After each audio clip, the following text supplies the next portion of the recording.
Good morning guys, nandito naman po kami ngayon sa aming project dito sa Lancaster General Trias, Cavite. So ang amin pong gagawin sa unit na ito, floor tile installation, up and down.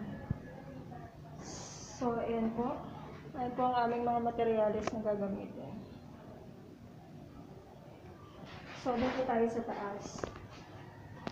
So, ayan po, i-floor tile po namin yan,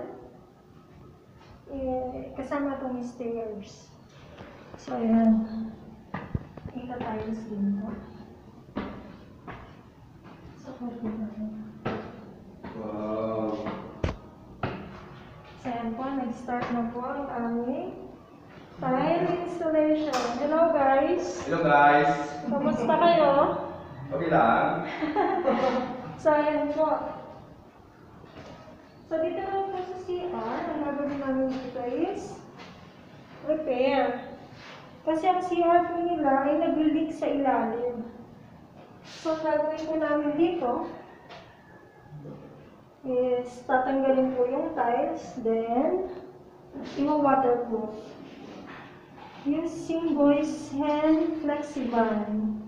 So, ayan po.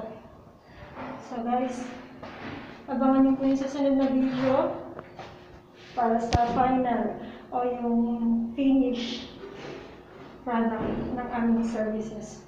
So, thank you for watching. See you next episode sa project na ito. Thank you guys.